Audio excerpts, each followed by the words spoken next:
एक आदमी सपना देखता हो कि चोर है, और एक आदमी सपना देखता हो कि साधु है। क्या तुम सोचते हो उन दोनों में कोई गुणात्मक भेद है?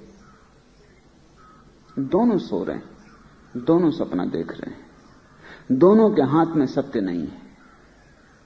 और एक तीसरा आदमी जागा हुआ पास ही बैठा है, जागा हुआ है, सपना नहीं देख रहा है। इस आदमी में और उन दो सोए आदमियों में गुणात्मक भेद है। इसकी चेतन दशा ही अलग है, ये जागा हुआ है। सपने इसे नहीं सताते, क्योंकि सपने तो गहन तंद्रा में ही आते हैं। जब तुम बेहोश होते हो तभी सपने तुम्हें आते। जागे हुए व्यक्ति को वासना नहीं सताती, क्योंकि वासना एक स्वप्न है। जागे हुए व्यक्ति को लोभ नहीं सताता, क्योंकि लोभ एक स्वप्न है। जागे हुए व्यक्ति को पाप नहीं सताता, क्योंकि पाप एक स्वप्न है। और मैं तुमसे कहता हूं, जागे हुए व्यक्ति को पुण्य भी नहीं सताता, क्योंकि पुण्य भी एक स्वप्न है। अशुभ तो सताता ही नहीं, शुभ भी नहीं सताता। न तो जागा हुआ आदमी शैतान होने की कामना करता है, और न साधु होने की कामना करता है। जागा हुआ आदमी अब इन सपनों से कुछ लेना देना नहीं। और जब जीवन सारे द्वंद्व के पार जागता है, तभी कोई कबीर की तरह खड़ा हो सकता है मेघों के नीचे, पाई बोरे ब्रह्म ज्ञान। ये महानतम घटना है, लक्षण है आनंद। जहां तुम्हें आनंद दिखाई पड़े, भला उस आदमी में पांडित्य भी ना हो तो भी तुम पीछे। उस आदमी के दौड़ना, उसके पास कोई सुवास है,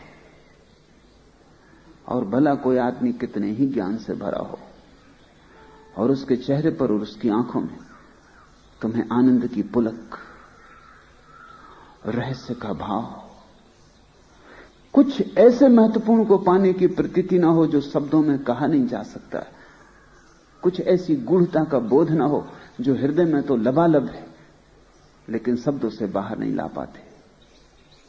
जिसके पास बैठकर तुम्हें किसी शांत झील का अनुभव हो, जिसके पास आके तुम्हें सूर्य के प्रकाश का अनुभव हो, जिसके पास बैठ के तुम्हें चांद की शीतलता मिले, अपरिचित फूलों की गंध आए, जिसके पास कोई अनजान वीणा बजने लगे, तुम्हारे हृदय के तार भी जिसे दोहराने लगे। क्या तुम्हें पता है, संगीतज्ञ एक बड़े अनूठे अनुभव को कहते हैं। एक वीणा को रख दिया जाए कक्ष के एक कोने में, कोई छुए भी ना, और कुशल संगीतज्ञ दूसरी वीणा पर गीत बजाए, राग उठाए, तो तुम्हें पता है एक अनूठी घटना घटती कि पहली वीणा जो कोने में रखी है धीरे धीरे उसी धुन को बजाने लगती। मगर बड़ा कुशल संगीतज्ञ चाहिए। एक वीणा तो वो बजाता है, उससे उठती हुई झनकार दूसरे वीणा के तारों को छूती है, उससे उठती हुई स्वर लहरी दूसरी वीणा पर चोट करती। धीरे धीरे दूसरे वीणा के तार भी कंपायमान होने लगते हैं, एक धीमी सिहरन उनमें दौड़ जाती। तानसेन या बैजू बावरा जैसे संगीतज्ञों के संबंध में कथाएं कि दूसरी वीणा ठीक वही दोहराने लगती जो पहली वीणा कर रही। और अब तो इस पर वैज्ञानिक शोध हुई है और पाया गया ये सच है। इसको वैज्ञानिक कहते हैं लॉ ऑफ सिंक्रोनिसिटी। अगर एक चीज बज रही हो एक ढंग से, तो उसके चारों तरफ तरंगों का एक जाल पैदा होता है। उस जाल में उसके समान धर्मा कोई भी मौजूद हो तो उसके भीतर भी उसी तरह की ध्वनि कंपित होने लगती है। ज्ञानी तो वही है जिसके पास बैठकर तुम्हारे हृदय की वीणा कंपित होने लगे, उसका स्वर जाग गया, उसकी वीणा बज रही है। अनंत अनंत हाथों से परमात्मा उसकी वीणा पर खेल रहा है। तुम उसके पास जाओगे, तुम्हारे हृदय के तार झंकृत होने लगेंगे। ये कोई बुद्धि का संबंध ना होगा, ये एक हार्दिक संबंध होगा। इसका तालमेल प्रेम से ज्यादा होगा, ज्ञान से कम होगा। इसका तालमेल श्रद्धा से ज्यादा होगा, सोच विचार से कम होगा। समान धर्मा तुम्हारी आत्मा भी कंपित होने लगेगी, तुम्हारी भीतर की वीणा भी जागेगी, हिलेगी, उठेगी। गुरु वही है जिसके पास शिष्य रूपांतरित होने लगे। कबीर के इन वचनों को बहुत ध्यानपूर्वक समझने की कोशिश करें। अब मैं पाइबोरे ब्रह्म ज्ञान, ये शब्द भी बड़ी मिठास से भरे हैं। पाइबोरे, अब मैंने पा लिया, अब मैंने पा लिया। सहज समाधि सुख में रहिबो, कोटि कलप विश्राम। घट गई वो घटना जिसे सहज समाधि कहते हैं। समाधियां दो तरह की, एक तो समाधि है जो चेष्टा से घटती है, प्रयास से घटती है, आयोजन से घटती है, यत्न श्रम से घटती है। ऐसी समाधि को पूरी समाधि नहीं कहा जा सकता। क्यों? क्योंकि तुम्हारे प्रयास से जो घटी है उसमें तुम्हारा कुछ ना कुछ बाकी रह ही जाएगा।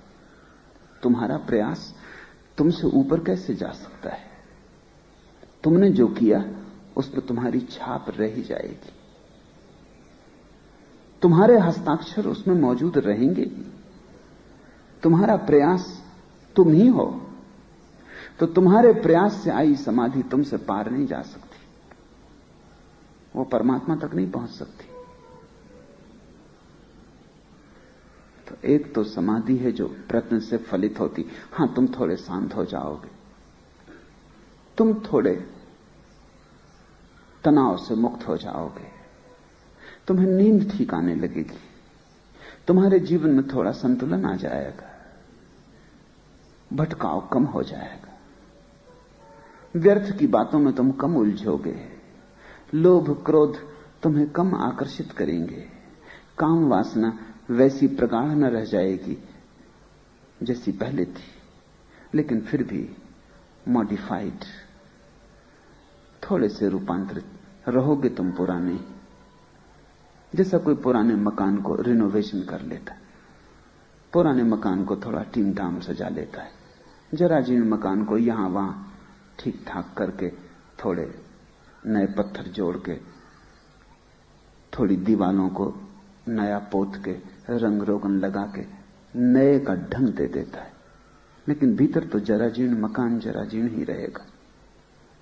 यत्न से जो समाधि आती है वो ऐसा ही है जैसे किसी ने जरा जीर्ण मकान को पुनरुद्धार कर लिया। वो नया भवन नहीं है, उसका पुराने से संबंध नहीं टूटा, सातत्य जारी रहा, वो पुराने का ही सिलसिला है। उसे तुमने कितना ही संवार लिया हो, भीतर से वो जरा जीर्ण ही है। पुराना बिल्कुल टूट जाए और समग्र रूपेण नए का जन्म हो, सिलसिला ही टूट जाए, सातत्य ही टूट जाए, पुराने नए के बीच कोई जोड़ ही ना बचे, इधर पुराना गया उधर नया आया, दोनों के बीच कोई संबंध ही ना हो, तभी समाधि परम होगी। लेकिन वैसी समाधि तुम कैसे लाओगे? क्योंकि तुम लाओगे तो तुम्हारा सातत्य जारी रहेगा। तुम्हारी समाधि, लाई गई समाधि चेष्टित कितनी ही तुम्हें शांत कर दे, तुम्हें पुलक और आनंद से न भर सकेगी, क्योंकि आनंद तो परमात्मा का है। मनुष्य की गहनतम से गहनतम संभावना शांत होने की है, उससे ऊपर मनुष्य नहीं जा सकता। और वैसी शांति कभी भी खंडित हो सकती, क्योंकि जिसे आनंद न मिला हो उसकी शांति का बहुत भरोसा नहीं, क्योंकि शांति एक नकारात्मक स्थिति है। अशांत तुम कम हो गए हो इसलिए शांत लगते हो, लेकिन प्रकाश नहीं जला है, आनंद की वर्षा नहीं हुई है। जिसके जीवन में आनंद की वर्षा हो जाती उसके अशांत होने की संभावना समाप्त हो जाती, और जिसके जीवन में आनंद खिल जाता है वो सिर्फ शांत नहीं होता, क्योंकि शांत तो बड़ी निष्क्रिय अवस्था है। अशांत तो नकारात्मक स्थिति है, वो विधायक आनंद से भरा होता है। उसकी समाधि नाचती हुई होती है, उसकी समाधि में एक गीत होता है, एक सतत प्रवाह होता है, एक सृजनात्मक सक्रिय ऊर्जा होती है। उसकी समाधि अशांति का हट जाना नहीं है, आनंद का उतर आना है। उसकी समाधि बीमारी का मिट जाना नहीं है, स्वास्थ्य का आविर्भाव है। कबीर कहते हैं, सहज समाधि सुख में रहिबो कोटि कलप विश्राम। वो जो अनंत अनंत कल्पनाएं थी, पीड़ाएं थी, विकल्प थे, सबसे विश्राम हो गया।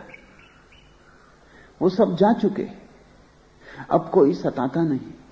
न लोभ द्वार पर दस्तक देता है, न मोह, न राग, न क्रोध।